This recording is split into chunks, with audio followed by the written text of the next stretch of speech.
भारत एक ऐसा देश जहां हर पत्थर के नीचे इतिहास दफन है और हर मंदिर एक गाथा सुनाता है। आज हम आपको ले चलेंगे समय की उस सुरंग में जहां खड़े हैं हजारों साल पुराने मंदिर, स्थापत्य, श्रद्धा और चमत्कार की जीवंत मिसाल। तो आइए जानते हैं भारत के 10 सबसे प्राचीन और रहस्यमयी मंदिरों के बारे में। पहला बृहदेश्वर मंदिर, तंजावुर, तमिलनाडु। 11वीं सदी में चोल सम्राट राजा राजराज चोल ने बनवाया था यह मंदिर। यह मंदिर सिर्फ एक धार्मिक स्थल नहीं बल्कि चोल साम्राज्य की महानता का प्रतीक है। इसे राजराजेश्वरम भी कहा जाता है और यह भगवान शिव को समर्पित है। मंदिर का मुख्य गुंबद शिखर लगभग 216 फीट ऊंचा है और इसके ऊपर रखा गया 80 टन का पत्थर बिना किसी क्रेन के ऊपर कैसे पहुंचाया गया, ये आज भी रहस्य है। विशेषताएं: 1000 से अधिक साल पुराना ग्रेनाइट से निर्मित यूनेस्को विश्व धरोहर बिना गोंद या सीमेंट के निर्माण दीवारों पर सुंदर तांडव मुद्रा और चोल कला। दूसरा कोणार्क सूर्य मंदिर, ओडिशा। 24 विशाल पहियों और 7 घोड़ों वाला यह मंदिर सूर्य देवता को समर्पित है। इसे देखकर ऐसा लगता है जैसे सूरज का रथ धरती पर उतर आया हो। 13वीं सदी राजा नरसिंहदेव द्वारा निर्माण सूर्य देव को समर्पित यह मंदिर एक विशाल रथ के रूप में बनाया गया है जिसमें 24 पहिए और 7 घोड़े हैं जो समय और ऊर्जा का प्रतीक है। इसे खगोल शास्त्र और वास्तुकला का अद्भुत संगम कहा जाता है। इसकी दीवारों पर सूर्य, संगीत, युद्ध और सामान्य जीवन की बारीक नक्काशी देखने को मिलती है।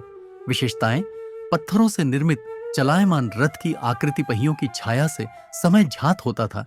यूनेस्को धरोहर खंडित लेकिन भव्य, यूनेस्को द्वारा विश्व धरोहर घोषित ये मंदिर 13वीं सदी का अद्भुत उदाहरण है। तीसरा महाबलीपुरम रथ मंदिर, तमिलनाडु। पल्लव राजाओं द्वारा बनाए गए ये मंदिर समुद्र के किनारे स्थित हैं। 9वीं सदी पल्लव वंश समुद्र किनारे स्थित ये मंदिर रथ की आकृति में चट्टानों को काटकर बनाए गए हैं। यह स्थान अर्जुन की तपस्या, गंगावतरण और अन्य महाभारत प्रसंगों के लिए प्रसिद्ध है।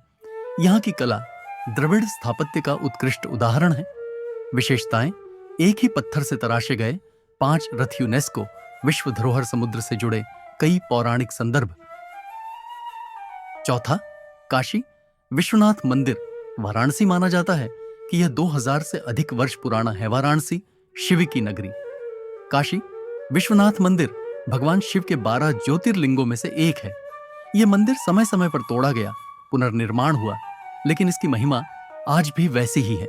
विशेषताएं: मां गंगा के तट पर स्थित प्रतिदिन भव्य आरती आध्यात्मिकता और इतिहास का केंद्र कहा जाता है। जहां गंगा बहती है और शिव विराजते हैं, वही है काशी। यहां की आस्था, आरती और वातावरण आत्मा को झकझोर देता है। पांचवा, खजुराहो मंदिर, मध्य प्रदेश। 950 से 1050 ईस्वी चंदेल वंश यहां मौजूद मंदिरों में आध्यात्मिकता और कामकला की समरसता है। कुल 85 में से आज केवल 20 मंदिर ही बचे हैं, लेकिन उनकी शिल्पकला दुनिया में अद्वितीय मानी जाती है। विशेषताएं: हिंदू और जैन मंदिरों का समुच्चय सुंदर मूर्तियां, जीवन के सभी पहलुओं को दर्शाती यूनेस्को विश्व धरोहर में शामिल हैं। चंदेल वंश के इन मंदिरों की नक्काशी इतनी सूक्ष्म है कि पत्थर में जान सी दिखती है। छठा, केदारनाथ मंदिर, उत्तराखंड। 8वीं सदी में पुनर्निर्मित, मूल काल अज्ञात हिमालय की ऊंचाई पर स्थित यह शिव मंदिर एक दिव्यता से भरा स्थल है। माना जाता है कि इसे पांडवों ने बनवाया था और पुनः आदि शंकराचार्य ने पुनर्स्थापित किया। यह मंदिर बर्फबारी में भी सुरक्षित रहता है, एक रहस्य जो विज्ञान भी नहीं सुलझा सका। विशेषताएं: पंच केदार में प्रमुख हर साल लाखों श्रद्धालु चमत्कारिक रूप से 2013 की आपदा में सुरक्षित रहा। समुद्र तल से 3500 मीटर की ऊंचाई पर स्थित यह मंदिर न सिर्फ आस्था का केंद्र है बल्कि हिमालय की गोद में बसा एक चमत्कार भी है। 7वां, रामेश्वरम मंदिर, तमिलनाडु। 12वीं सदी पांड्य वंश रामायण के अनुसार राम ने लंका पर आक्रमण से पहले यहीं पर शिवलिंग की स्थापना की थी। यह मंदिर भारत के 4 धामों में से एक है। विशेषताएं: विश्व का सबसे लंबा मंदिर, कॉरिडोर, जिसकी लंबाई 1220 मीटर, वैदिक कुओं का स्नान, हर एक का स्वाद और महत्व, अलग वैष्णव और शैव परंपरा का संगम। यहां की लंबी गलियारे, कॉरिडोर, भारत में सबसे बड़ी है। 8वां, बद्रीनाथ मंदिर, उत्तराखंड। विष्णु को समर्पित 9वीं सदी में पुनर्निर्माण बद्रीनाथ धाम हिमालय की ऊंचाई पर स्थित एक वैष्णव तीर्थ है।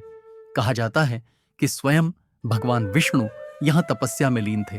विशेषताएं: 4 धामों में सबसे पवित्र सर्दियों में बंद, ग्रीष्म में लाखों तीर्थयात्री तप्त कुंड और अलकनंदा के किनारे विष्णु भगवान के बद्री नारायण रूप को समर्पित यह मंदिर अलकनंदा नदी के किनारे बसा है।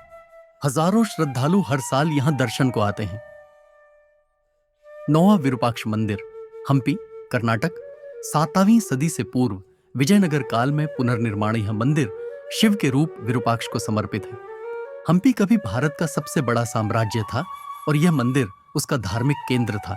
विशेषताएं: अभी भी दैनिक पूजा होती है। हम्पी के खंडहरों में जीवित परंपरा गुप्त सुरंगों और रहस्यों से भरा। इसका शिखर 50 मीटर ऊंचा है और आज भी यहां पूजा होती है। पूरा क्षेत्र यूनेस्को धरोहर में शामिल है। 10वां दिलवाड़ा जैन मंदिर माउंट आबू, राजस्थान। 11वीं से 13वीं सदी के बीच वाघेला राजाओं द्वारा निर्माण सफेद संगमरमर से बना यह मंदिर जैन धर्म के तीर्थंकरों को समर्पित है। इसकी नक्काशी इतनी बारीक है कि पत्थर में फूलों की पंखुड़ियां तक झांकती हैं। विशेषताएं: संगमरमर की बारीक नक्काशी, द्रविलिंगी परंपरा बिना गोंद के जटिल संरचना। यहाँ की नक्काशी इतनी बारीक है कि पत्थर पारदर्शी लगता है। ये मंदिर जैन धर्म के 24 तीर्थंकरों को समर्पित है। ये मंदिर सिर्फ पत्थर की इमारतें नहीं हैं, ये हैं हमारे इतिहास के जीवित साक्षी। अगर आपने इनमें से किसी एक को भी देखा है तो आप जानते हैं इनका चमत्कार क्या होता है। और अगर नहीं देखा तो अपनी अगली यात्रा तय कीजिए भारत के प्राचीन मंदिरों की ओर। अगर आपको ये वीडियो जानकारी पूर्ण लगी हो तो लाइक जरूर करें। कमेंट में बताएं कौन सा मंदिर आपके दिल के सबसे करीब है और चैनल को सब्सक्राइब करना ना भूलें, क्योंकि हम लाते हैं भारत के इतिहास और संस्कृति की सबसे अनोखी कहानियां में।